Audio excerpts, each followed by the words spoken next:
Hey everyone, and welcome back to the Nerdy Multiverse and yet another breakdown for Season 2 of The Bad Batch. Today we will be breaking down the third episode of the season titled The Solitary Clone. Starting this episode off on yet another new planet known as Desix, an independent planet that used to be Separatist occupied, and it seems like this planet is a sort of hot and desert-like planet, kind of like Geonosis. We see the citizens of this planet working around a sort of farm, and as they look into the sky in complete fear and worry, an Imperial shuttle passes over and lands. In the shuttle is Imperial Governor Groton, and with him are actually stormtroopers, and what is pretty cool about these stormtroopers is not only do they seem to be a part of the first stormtroopers to join the Empire, but the armor that they are wearing here is actually directly from the different pieces of concept art that Ralph McQuarrie created all the way back in the 70s for the original trilogy. Seeing Dave Filoni and all of those that are behind working on these different animated projects incorporate stuff like this is always awesome, especially when it's from McQuarrie's work, who created loads of amazing pieces of concept art for Star Wars during his time. Now, since these are stormtroopers and we see a few of them during this entire episode, we can assume that the Empire is starting to slowly make that shift away from the clones and to humans to increase their numbers while also paying less for their troops. The Imperials are here to take over the planet of Desix or rule over it, as they meet with the current governor of the planet, who is named Tom Ames. They talk for some time, and Groton says that their request for independence has been denied by the Empire, but of course, Desix is not going to just give up their freedom because the Empire said so. And Tom Ames activates a button on her wrist, and we see a bunch of B-1 battle droids surround Groton and his escort of stormtroopers, taking them hostage and also sending a message to the Empire that they want their freedom.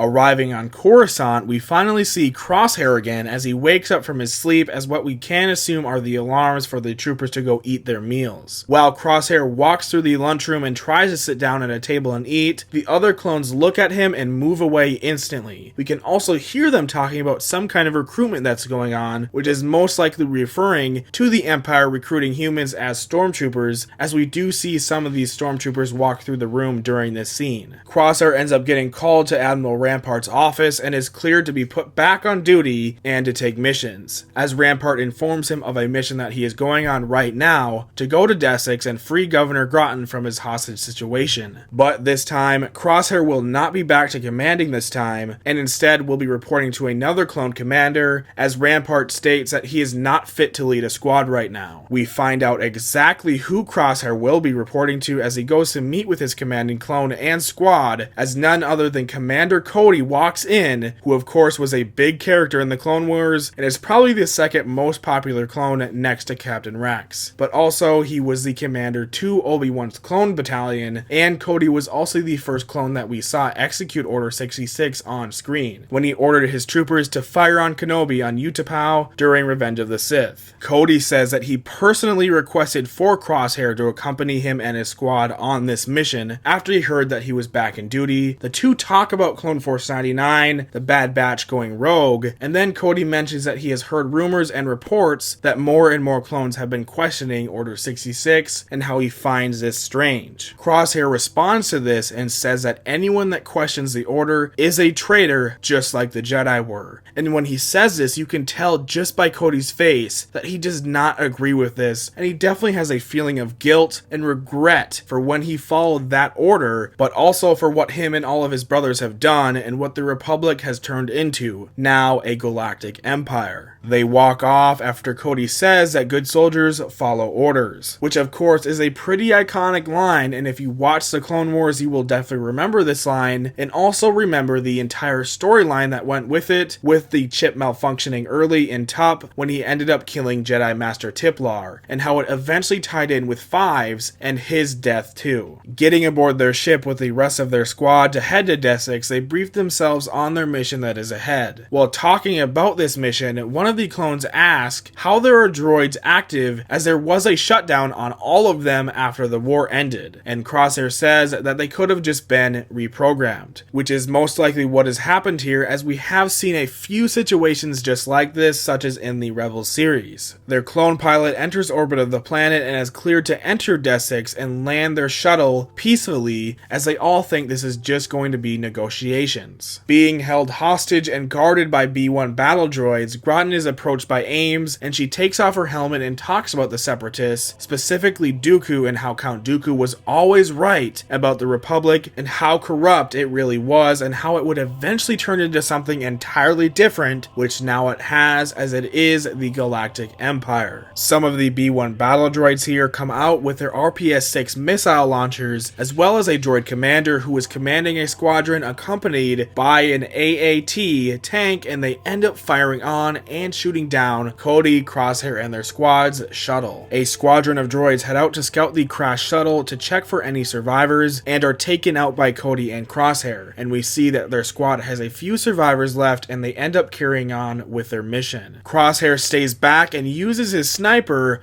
while Cody and his men close in on the droids. Crosshair firing at the tank but missing on purpose to make it move in the perfect position so that he can shoot right down the barrel of the tank, taking it out and the droids around it. They move in as one and they swiftly take out the droids around them, and Crosshair mentions how the droids are very clearly being given orders by a tactical droid, which we saw a ton of times during the Clone Wars as well. So they end up splitting up their squad and moving in. While moving through the alleyways and streets of Desix and encountering some of the citizens and taking out some droids along the way, the squad hear some droidicas rolling in around them, and they begin to get surrounded, as well as one of their clones getting taken out by one of these droidicas, showing the true danger that these types of droids can present. They use the battle tactic of throwing a detonator just at the right speed and velocity so that it can end up rolling through the droidica's blaster-proof shield and destroying it from the inside, a tactic that we saw a countless number of times during the Clone Wars. As more droid forces close in on them and get the high ground over them, including more droidicas, Ames and the tactical droid watch over the battle below them. Crosshair has one of the clones throw a detonator onto a B-1 battle droid as he shoots it and causes it to slowly fall through one of the droidica's shields, once again destroying it from the inside. Taking out the rest of the droids outside, the squad moves on and enters a building, and we can tell right away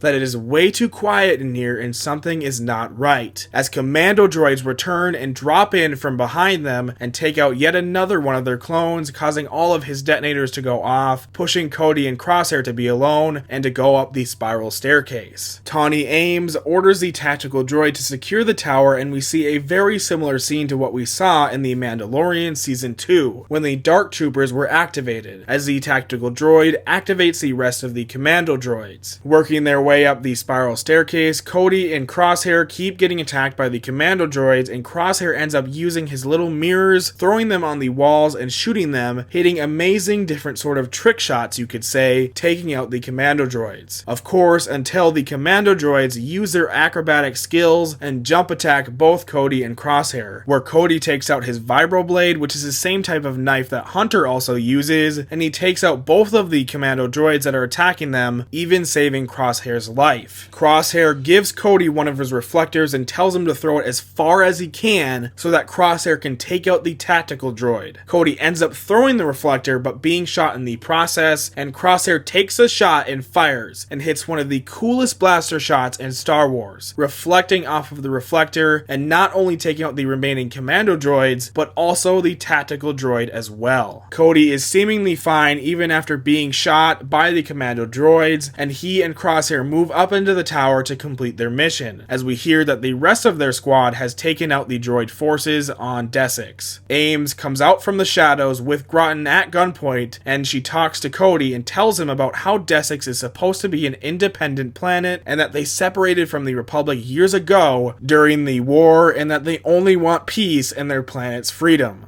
Cody mentions that Ames' droid forces attacked them first, but Ames tells Cody that they were only defending themselves and their planet's independence and freedom, as the Empire just randomly showed up to their doorstep and told them that they are taking control now. Cody, clearly blinded by the Empire and not seeing its actual motives at this time, tells Ames that the Empire only means to bring justice and peace to the entire galaxy. But Ames tells him that that cannot be the case, as she has tried many times to put forth a peace treaty, only for it to be rejected by their former Supreme Chancellor, who is now their Emperor, Palpatine, and that the Empire is not here to take control of this planet in a peaceful manner, but will use any means necessary to gain it. Cody lays down his blaster and takes his helmet off, telling her that there can still be peace, saying that they have already been through one war, being the Clone Wars of course, and to just release Groton so that they do not start yet another one. Ames ends up caving in and listens to Cody and what he was saying, releasing Groton from gunpoint, only for him to immediately order Cody to execute her. But of course he refuses, as he just promised her a peaceful end to this all, only for her to say her final words, "So much for peace," as she ends up falling to the floor after being shot dead by Crosshair, showing not only us, but also Commander Cody just how dark and gritty those that truthfully serve the Empire can be, and this is most definitely where Cody fully switches and makes his mind up. An Imperial cruiser is now overhead Desix, and we can see even more Stormtrooper forces moving onto the planet, taking over the city and its people. Before leaving Desix and heading back to Coruscant, Cody notices that Groton is staring him down as more Stormtroopers arrive right in front of him. Now this could just be from Cody disobeying Groton's orders, but this look to Cody could also come from the fact that Groton knows that Cody and his brothers, the Clone Troopers, are soon to be completely replaced with the Stormtroopers. Arriving back on Coruscant, Cody stops and questions Crosshair if they're truly making the galaxy a better place, and Crosshair just says that they are soldiers and that they must do what needs to be done, and they must also do the jobs that they are ordered to do. What makes us different from the battle droids? Cody says to Crosshair, continuing by saying that they are different from them because they can and they will make their own decisions and choices, and that they have to live with them as well, heavily implying that Cody has a guilt about everything that has happened, not only from Ames being executed just now, but also from Order 66 in the past, and implying that he himself has made his own decision, that being that he is leaving the Empire. Crosshair wakes up in his bed again, and the alarms or bells go off as he goes to the lunchroom once more and is called back to Rampart's office. Rampart informs him that he has yet another mission for him to go on, but he will be reporting to a different clone commander this time. As Crosshair asks why, and what about Cody, Rampart says that Cody has gone AWOL, which technically means that Cody has left the Empire without saying anything and is missing. As to where he has gone, well, it could be a plethora of different places. Maybe he has left to just go on his own, or maybe he has left and is going to seek out other allies, such as Rex or possibly the Bad Batch, or even going to the point of going back to his old battle partner,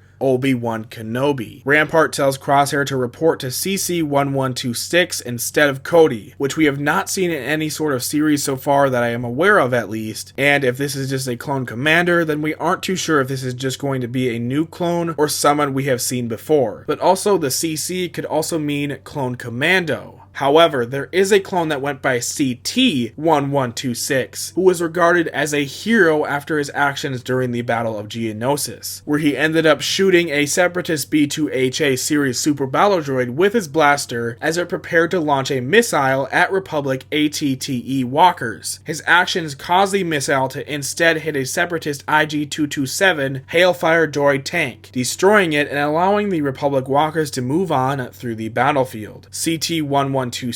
even received awards and commendation for his actions. So if this is CT-1126 who just got promoted to a commander level, and we maybe hear about his actions on Geonosis, that would be pretty cool. Before Crosshair leaves to go on his new mission given to him by Rampart, the Admiral makes a remark that these days clone loyalty is not as it was advertised, and how it is strange that the clones around Crosshair end up going rogue and missing, obviously hinting at and suggesting the clones eventually potential replacement, but also trying to suggest that maybe Crosshair is not entirely loyal himself, even though it seems as if he is, possibly alluding to the fact that Crosshair may end up turning against the Empire himself in the end, and joining his brothers, or maybe even sacrificing himself for them. The episode ends as Crosshair walks through the hallways, presumably heading to his next mission. Another really fun and fantastic episode, and one that really felt like a big throwback, as it entirely felt like an OG sort of Clone Wars mission and episode. Seeing all of the droids return, and of course the return of Commander Cody, was awesome, and I truly cannot wait to see where his character ends up going. I think that this one was definitely my favorite out of the 3 that we have gotten this season, and possibly one of my favorites out of the 2 seasons as a whole. Overall, I really loved this episode and thought it was a really fun entry, and I think I would rate it a 9 or 9.5 out of 10. I hope that you all enjoyed this episode as well, but make sure to leave your thoughts on it down below. Thank you all for watching. If you enjoyed our breakdown on this episode, don't forget to give it a like. And with that being said, we will see you all the next time that we go through and explore the nerdy